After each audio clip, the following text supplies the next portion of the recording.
जिसका डर था लेकिन उम्मीद नहीं थी, वो हो गया है। इजराइल के साथ पूरी तरह से रशिया खड़ा हो गया है। कल तक जो रूस और खुद व्लादिमीर पुतिन इजराइल के खिलाफ बयानबाजी कर रहे थे, ऐसे वक्त पलट गया, जज्बात पलट गए, साल क्या पलटा, इनके तेवर ही बदल गए। मेरे दोस्तों, इजराइल के साथ कुछ इस तरह से रशिया खड़ा हो गया कि रूस के विदेश मंत्री सरगेई लावरोव ने साफ तौर से कहा कि हमास और इजराइल की जंग ठीक वैसे है जैसे रशिया और यूक्रेन की, और हमास को, आतंकी संगठन को गाज़ा से ख़त्म हो जाना चाहिए। इजराइल अपने बचाव के लिए तमाम कदम उठा सकता है। गई भैंस पानी में। सरगेई लावरोव ने कहा कि आतंकी संगठन को ख़त्म करना ज़रूरी है, यानी हमास का पूरा ख़तरनाक तरीके से विरोध कर दिया। साथ ही अगली जो बात कही है, सारी कहानी असली वही है। रूस के विदेश मंत्री सरगेई लावरोव ने कहा कि रूस की आलोचना नहीं की है अब तक इजराइल ने। यूक्रेन पर जब हमने हमला किया तब से नेतन्याहू ने आलोचना नहीं करी है, और हमास की कैद में जो रूसी लोग फंसे हुए थे उनको निकालने में नेतन्याहू की सरकार ने हमारी मदद की है। तो ये 2-3 बातों की वजह से इजराइल का साथ देकर एक तरह से रशिया एहसान चुका रहा है। ये शायद आगे और उससे अपना काम निकलवाएगा। सरगेई लावरोव ने यह तक कह दिया कि रशिया के लोगों ने और इजराइल के लोगों ने मिलकर नाजियों का सामना किया था, और होलोकॉस्ट सर्वाइवल है ये इजराइल, और हम उसके साथ हैं। हम अपने इतिहास को नहीं भूल सकते। यानी सरगेई लावरोव ने इजराइल को और रशिया के लोगों को बिल्कुल मिला दिया। ये है रूस की औकात। रूस भी मार गया पलटी। ग्योरा इलैंड नाम का इजराइल का पूर्व सीनियर अधिकारी ऑफिशियल इजराइल के बड़े चैनल 12 पर बैठकर बोलता है कि अभी भी इतनी लंबी जंग के बाद हमास मैदान जंग में बहुत ही मजबूत है। इजराइल की सेना पूरी तरह से कमज़ोर पड़ी हुई है गाज़ा के अंदर, और उससे जीतना मुश्किल हो रहा है। देखिए, עזה יש לה נקודה חזקה ויש לה נקודה חלשה. נקודה חזקה זה המערכת הצבאית שלהם. בנו מערכת מפוארת, הם אמנם אנשים נוראים, מבחינה צבאית צריך לתת להם הערכה רבה עם כל מערכת המנהרות והיכולות האחרות.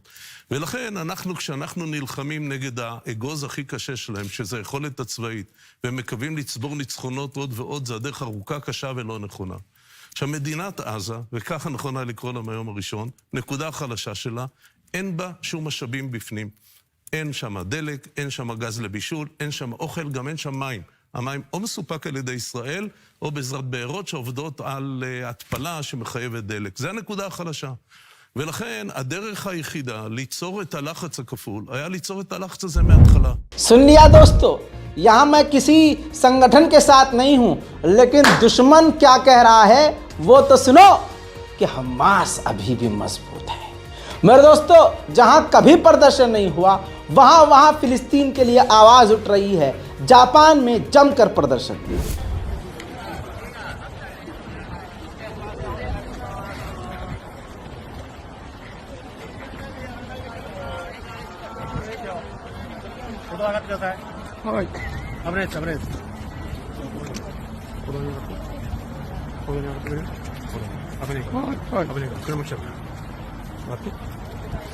動画撮ってるだけですよ。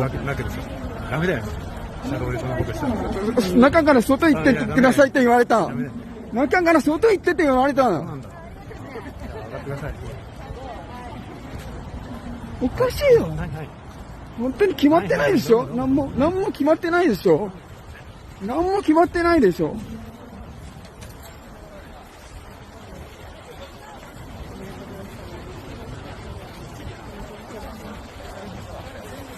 そうそう、向こうに。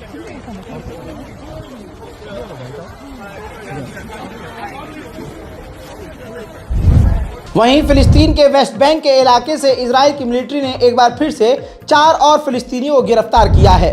फिलिस्तीन के कुछ कैदी जो इजराइल की जेल से वापस आए हैं, उन्होंने कहा और बताया कि इजराइल के सैनिकों ने हम पर बेइंतहा जुल्म किया, भूखा रखा, टॉर्चर किया, हमें मारा पीटा, हद ये हुई कि उन्होंने हमारे ऊपर पेशाब तक किया। They tortured us, poured water on us, and drowned us. After 3 days, they put us in prisons and placed large iron cuffs on us. Then they took us for interrogation. Using water, salty water, torture, they used electricity on us, put out cigarettes on our bodies. He hit me in my ribs. I couldn't move anymore. My hand here is all burnt from the excessive binding. 7 ties tightly on my hand for 3 days. As for sleeping, there was no time for sleep. Prayer was prohibited. They placed us in an area like a camp, then brought a garbage truck full of metal and filth. They carried us inside the truck. They were beating us, and anyone who raised their voice after the beating was beaten again. उधर Hamas के leader ने कहा है कि Israel को सिर्फ इतनी कामयाबी मिली है कि उसने 20,000 बच्चों और महिलाओं को गाजा के अंदर मारा है। आज भी पूरी दुनिया में अगर इंटरनेशनल फोर्स जहां भी है मिलकर आकर फिलिस्तीन को, गाजा को आज़ाद करवाना चाहती है तो हम उनका स्वागत करते हैं। आप में से हज़ारों ऐसे लोग हैं जो सोशल मीडिया पर, ट्विटर पर, फेसबुक पर, ख़ासकर इंस्टाग्राम पर जब भी कुछ पोस्ट कर रहे होंगे इजराइल के ख़िलाफ़ और फ़िलिस्तीन के समर्थन में, या मान लीजिए सिर्फ फ़िलिस्तीन के समर्थन में, तो आपकी पोस्ट को डिलीट किया जा रहा होगा, अकाउंट ब्लॉक किया जा रहा होगा। ऐसा किन किन के साथ हो रहा है नीचे कमेंट कीजिएगा ताकि कंफर्म हो जाए कि इजराइल ये कर रहा है। इजराइल के अंदर ही जो वेस्टर्न देश के मीडिया चैनल जो काम कर रहे हैं उनके ऊपर इजराइल ने आखिरकार अब पाबंदी लगा दी है।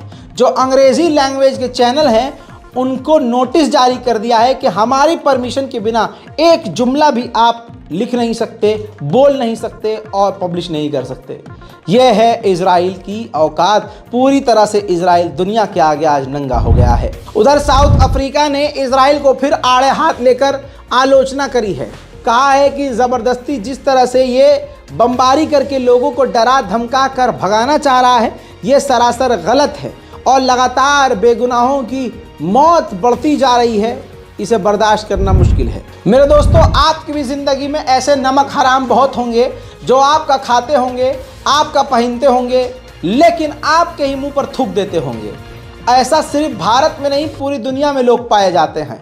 मेरी खुद की ज़िंदगी में ऐसे बहुत लोग हैं, हमारे साथ उठते हैं, बैठते हैं, खाते हैं, पीते हैं, ससुरे हमारे ऊपर पलते हैं, लेकिन मौका मिलता है जब हम सोचते हैं कि यार हमारा दोस्त हमारे साथ खड़ा होगा या हमारा यार हमारे साथ खड़ा होगा तो मुंह पर थूक जाते हैं, जिनको औकात पीटा कहा जाता है। दोस्तों, यही औकात पीटा इजराइल है।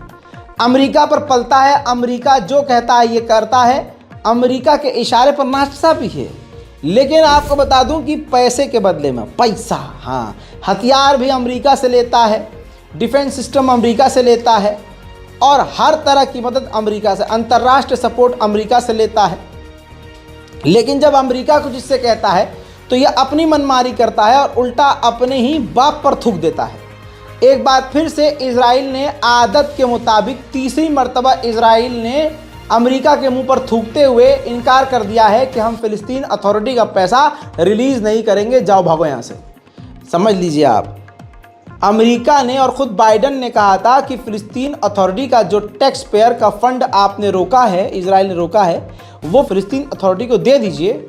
इजराइल ने फिर मना कर दिया है। उधर अमेरिका, जर्मनी और ब्रिटेन तीनों देश के विदेश मंत्रियों ने बात करी है 2 स्टेट सॉल्यूशन की और कहा है कि यही भविष्य है। जो कहते हैं कि बायकॉट करने से कुछ नहीं होता, अजीब बहुत कुछ होता है, पेशाब निकल जाता है बड़ी बड़ी कंपनियों का। रिपोर्ट देखिए, मैकडोनाल्ड ने प्रो फिलिस्तीनी ग्रुप के ऊपर केस दर्ज कर दिया है $1.3 मिलियन का। कहा कि हमारा भारी नुकसान हुआ है और बायकॉट का ट्रेंड चलवाया गया है। हमारे ब्रांड की, हमारी कंपनी के बायकॉट की अंतर्राष्ट्रीय लेवल पर मांग की गई, जिससे लोगों ने हमारा बायकॉट किया और काफ़ी नुकसान हुआ। मेरे दोस्तों, ये मैकडोनल्ड है जो घुटने पर है, जो तड़प रहा है और अब बौखला रहा है और बौखला कर वो केस कर रहा है।